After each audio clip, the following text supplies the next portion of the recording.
भले ही मद में रहते हैं मगर हम हद में रहते हैं।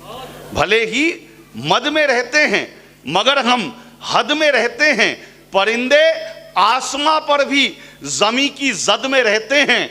हमारी उनसे बनती है जो अपने कद में रहते हैं। उन्हें जनता से क्या मतलब, वो जो संसद में रहते हैं।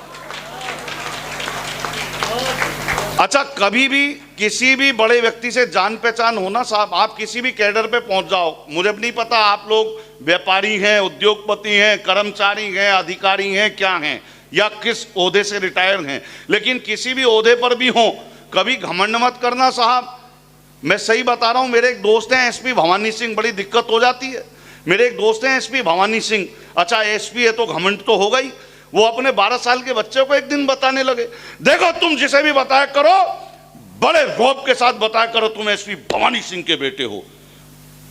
अब उसकी मां को, उसकी पत्नी को अच्छा नहीं लगता था भवानी सिंह को 12 साल के बेटे के दिमाग में क्या भर रहे हैं, जिंदगी में करेगा क्या। उसे अच्छा नहीं लगता था कि इसका बाप इसको ऐसे ऐसे बोल रहा है। तो बेटे से कहती थी, नहीं बेटा ऐसे नहीं बोलते, नहीं बेटा। बच्चा धर्म संकट में, असमंजस में, बोले बाप की मानू कि मां की मानू।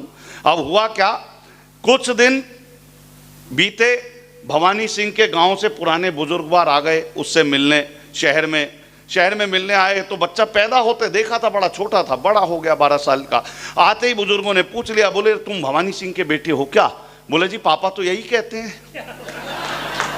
मां मना करती है। समझ आ गया तो एक बार जोरदार ताली वाली बजा दो।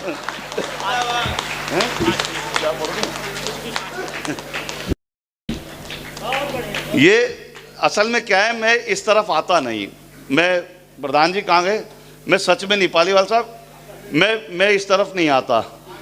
नहीं, मैं इस तरफ इसलिए नहीं आता, 121 में क्या है ये, 121 होम्स में मेरी प्रेमिका रहती है ग्राउंड फ्लोर पे, टावर नहीं बताऊंगा। उसकी शादी यहीं हुई। तो मैं जब भी इधर आसपास से गुजरता हूँ ना, 72 से लेकर इधर आगे तक, गौड़ चौक तक, मेरी आंखें नम हो जाती हैं, मेरे जख्म हरे हो जाते हैं। मैं विनोद से कहता हूँ मत बुलाया कर यार ऐसे। तो अच्छा क्या है, ये पालीवाल जी मेरे पुराने जानकार हैं, मैंने इनको भी बताया था। तो बोले यार कभी कभी आ जाया करो, 2-2 छोटे छोटे हो जाएंगे, लिटिल। तो मैंने कहा नहीं पालीवाल साहब, इधर आपको पता ही है प्रेमिका रहती। बहरहाल एक दिन मैं आ गया, रात के 9 बजे होंगे। पालीवाल साहब बोले तुम एक काम करो दीपक भाई, रोज परेशान होते हो प्रेमिका के बारे में सोच के, तुम्हें उसका घर पता है, चलो 121 चलते हैं होम्स में, और उसकी शक्ल देख लेना और उस दिन प्रण कर लेना कि आज से इसको अब भूल जाऊंगा। पालीवाल साहब 9:30 बजे अपनी कार में बिठा के यहाँ ले गए। मैं जैसी अपनी प्रेमिका के फ्लैट के सामने पहुँचा, अचानक ज़मीर जाग गया। मैं वापिस आ गया। ज़मीर उसके पति का नाम है।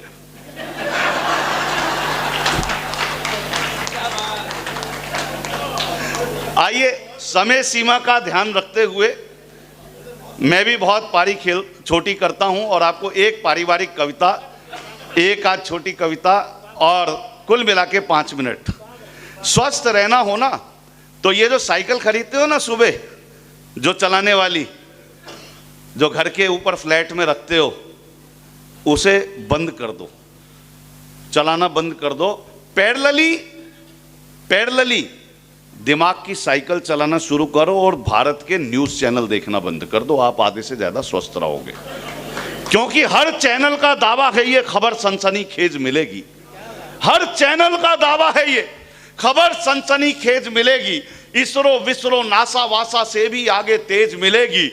हिंसा, दंगे, मिर्च, मसाले, इन सबसे लबरेज मिलेगी। कर्म करो तो फल पाओगे, कांड करो कवरेज मिलेगी। कांड करो कवरेज मिलेगी। श्री राम का जिक्र किया, मीडिया का जिक्र चल रहा है। मीडिया की एक रचना और देता हूं साहब। कोरोना का जिक्र किया भाई ने, विनोद ने। विनोद बहुत प्यारा इंसान है, बड़ा खुश मिजाज व्यक्ति है, बड़ा अच्छा। और इसने जो नोएडा में कमाया है वो शायद किसी उद्योगपति ने भी नहीं कमाया होगा, क्योंकि हम लोगों ने और विनोद जैसे मित्रों ने, हमने पैसे भले कम कमाए हों दोस्तों, लेकिन हमने पैसे वाले धन्ना सेठ बहुत कमा लिए। ये हमारी कमाई है। बहरहाल एक आईक्यू चेक करता हूं आपका, देखता हूं कि 21-22 मंजिल पर रहने वाले कितने आईक्यू तक पहुंचते हैं। कि एक आदमी जो छींक आने से मर गया, एक आदमी जो छींक आने से मर गया, कई सवाल खड़े कर गया। कुछ ने कहा कोरोना के कहर से मरा है, कुछ ने कहा कोरोना के कहर से मरा है, कुछ ने कहा बेरोजगारी की लहर से मरा है, पर पोस्टमार्टम रिपोर्ट में आया ये मीडिया के जहर से मरा है, ये मीडिया के जहर से मरा है, ये मीडिया। श्री राम का जिक्र ज्योति ने किया, मैं वहां से एक क्षण देता हूं साहब, कुछ भी कर लो, कितने भी दिए जला लो, अंदर का दिया जरूर जलाना, ये बहुत जरूरी है। क्यों कि लोग श्री राम जी का चित्र पूजते हैं, पर लोग श्री राम जी का चित्र पूजते हैं, पर सच ये है उनका चरित्र नहीं पूजते। लोग श्री राम जी का चित्र पूजते हैं, पर सच ये है उनका चरित्र नहीं पूजते। चापलूस दोस्त हमें अच्छे लगते हैं, पर कमियां बताने वाला मित्र नहीं पूजते। और महकते फूलों की तो पूजा करते हैं हम, फूलों से जो बना है वो इत्र नहीं पूजते।